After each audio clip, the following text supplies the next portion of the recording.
स्वदेश पर रोहित जी, चर्चाएं अब ये होने लगी हैं कि एक एक करके सारे लेवल्स टूट गए। क्या 22,000 का लेवल भी संकट में पड़ेगा? रोहित जी, आप कैसे देख रहे हैं बाजार को, और क्या इस लेवल से आप कैसे गाइड कर रहे हैं? तो देखिए, बहुत ही जरूरी आंकड़ा है जिसपे हम लोग खड़े हैं, क्योंकि आज मंथली और क्वार्टरली क्लोजिंग्स हैं और हमारे जो मंथली चार्ट्स हैं उस पे 40 मंथ एवरेज है, बॉलिंगर बैंड जो कि 2 स्टैंडर्ड डिविएशंस बाजार का एक bottom end of the range होता है। ये लेवल करीब 22,500 के आसपास है, 22,475 और 500 के बीच। तो मैं बोलूंगा कि इस लेवल को बाजार टच टच कर रहा है, टेस्ट कर रहा है, और ये लेवल को अगर तोड़ता नहीं है तो एटलीस्ट यहां से मिनिमम जो है हम लोग का एक एक्सपेक्टेशन है कि एक बाउंस तो जरूर आएगा। क्या ये बाउंस एक ट्रेंड रिवर्सल बनेगा या एक काउंटर ट्रेंड बाउंस रहेगा, वो एक अलग बात है, हम लोग आगे जाके उसको समझने की कोशिश कर सकते हैं।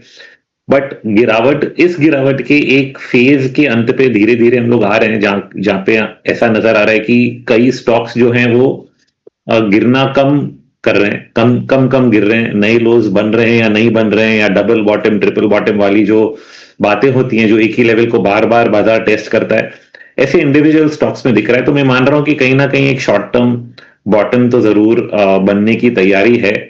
ऑल्दो न्यूज फ्लो काफी नेगेटिव होगा हमारे सामने, बट न्यूज फ्लो के बैकड्रॉप में ये भी है कि दोनों पक्ष जो हैं वो एक दूसरे के साथ बात करना भी चाहते हैं और सामने सामने लड़ाई चल भी रही है।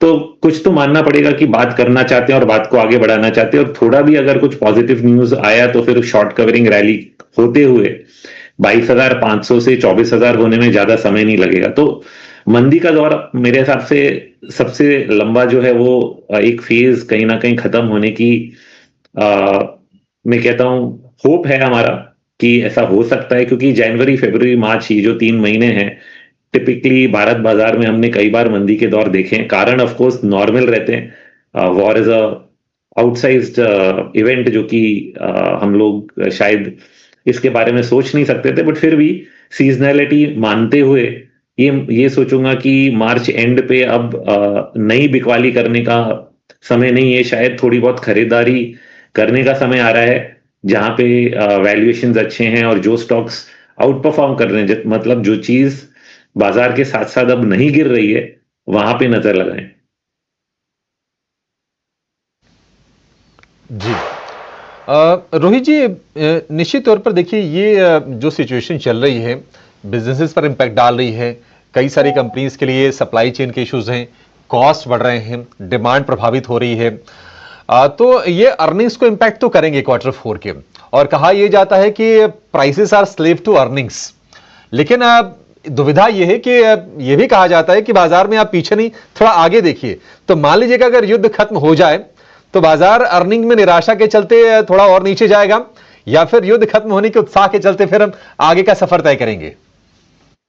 तो इसका सबसे अच्छा उदाहरण आपको कोविड में मिलता है। कोविड में बाजार काफी जोर से पहले ही गिर गया, और उसके बाद जितनी बुरी खबरें आपने आपने बाजार को दी, बाजार 2 दिन गिरा और फिर नए हाइस की तरफ चला गया। तो ये सबसे बड़ा हमारे पास उदाहरण है जो लोग जिससे लोग सीख सकते हैं, अगर उन्होंने कुछ सीखा है तो यही है जो आपने बोला कि मार्केट्स आर फॉरवर्ड लुकिंग, ये आगे की तरफ देखते हैं। जो अर्निंग्स बिगड़ने थे वो तो होंगे ही। नेक्स्ट 2 क्वार्टर्स के हमारे जो अर्निंग्स ग्रोथ जो थोड़े दिसंबर तक लग रहा था कि सिंगल डिजिट से डबल डिजिट की, और निफ्टी के अर्निंग्स ग्रोथ आ चुके हैं, उसमें नेगेटिव इफेक्ट आएगा जरूर। अर्निंग्स ग्रोथ फिर से थोड़ी नेगेटिव हो सकती है, बट 2 क्वार्टर आगे क्या सुधार आ सकता है इसके बारे में थोड़ा हमें सोच विचार करना पड़ेगा।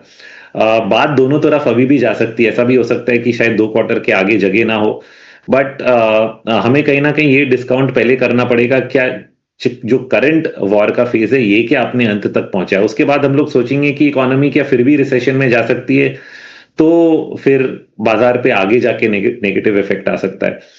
तो शॉर्ट टर्म में एक बार जो एक्सट्रीम ओवरसोल्ड कंडीशंस बन चुके हैं, उनके बनते हुए कुछ अपसाइड तो मिलना चाहिए, at least from a trading point of view. मतलब अगर मैं 3 या 4 हफ्तों की बात करूंगा तो एक ट्रेडिंग सेटअप तो बनता है जहां पे धीरे धीरे आप कहीं ना कहीं पॉजिटिव ट्रेड्स बैठा सकते हो। क्या ये लॉन्ग टर्म रिवर्सल्स में बनेंगे? कुछ सेक्टर्स में हो सकता है, और कुछ सेक्टर्स ऐसे हैं जिनमें ऐसा नहीं भी होगा, तो दिस सेग्रीगेशन थोड़ा ज़रूरी हो जाएगा कि किस चीज़ में मुझे लंबा निवेश रखना है और किस चीज़ में मुझे सिर्फ रोटेट करना है।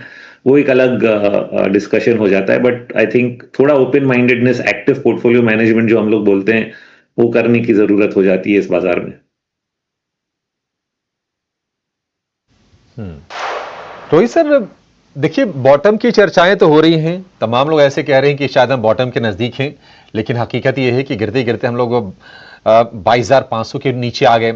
अब ये युद्ध कब खत्म होगा ये तो ट्रंप जानते हैं, मतलब ट्रंप के मन में क्या है अब कोई उसको रीड भी कर नहीं सकता। खबरें ये भी आ रही हैं कि डिप्लॉयमेंट बढ़ाई जा रही है आर्मी की मिडिल ईस्ट रीजन में, और ट्रंप ने यह भी कहा है कि वो ईरान के ऑयल इंफ्रा को भी अपने कंट्रोल में ले सकते हैं। तो ये एस्केलेशंस बढ़ने के संकेत हैं। क्या ऐसी स्थिति में बॉटम को लेकर प्रेडिक्ट करना या फिर बॉटम तलाशना, ये कितनी अच्छी चीज है सर?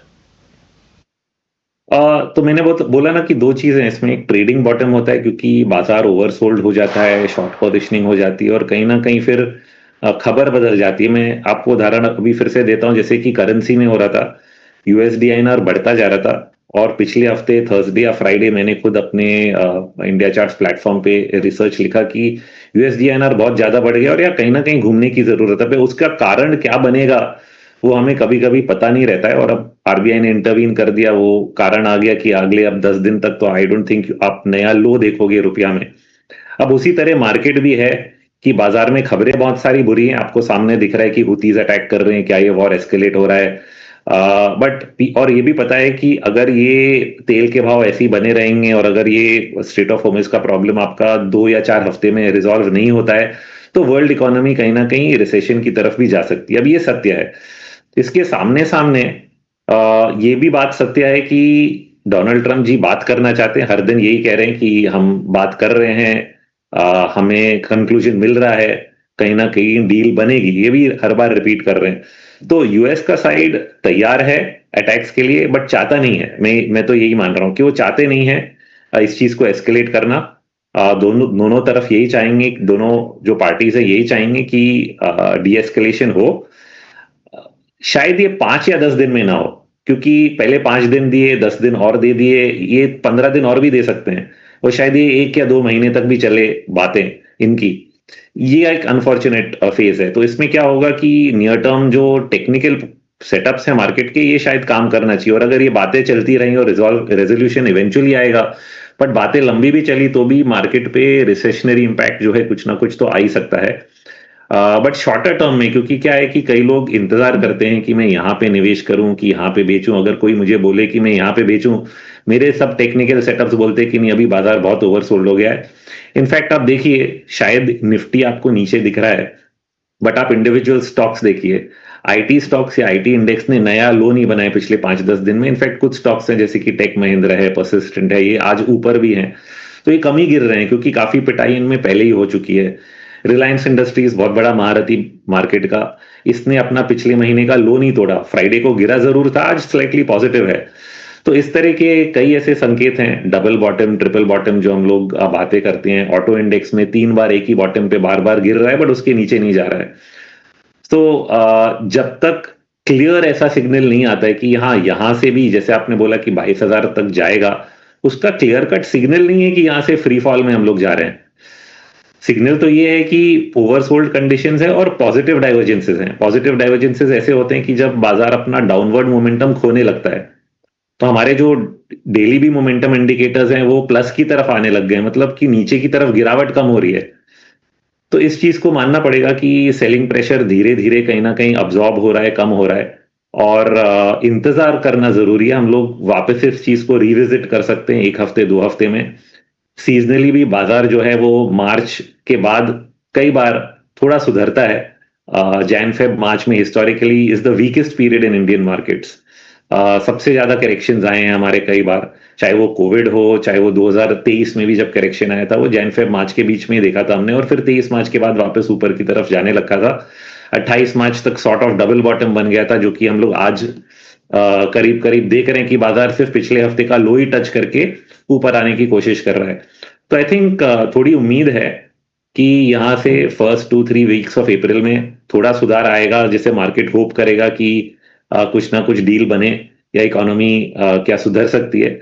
और अगर उसके संकेत साफ साफ नहीं नजर आएंगे तो फिर वापस गिरावट का दौर देखने को मिल सकता है, बट इमीडिएटली इन लेवल्स पे बेचने का नहीं बनता है। ये बात मुझे साफ साफ लग रही है। ठीक है रोहित सर, बहुत शुक्रिया सर, आपने बहुत ही विस्तार से और बहुत ही बारीकी से आपने सारे के सारे पॉइंट्स को कवर किया और बताया आपने कि बाजार में अभी क्या करना है और अगर खरीदना है तो कहां पर खरीदारी करनी है। Thank you so much sir. आज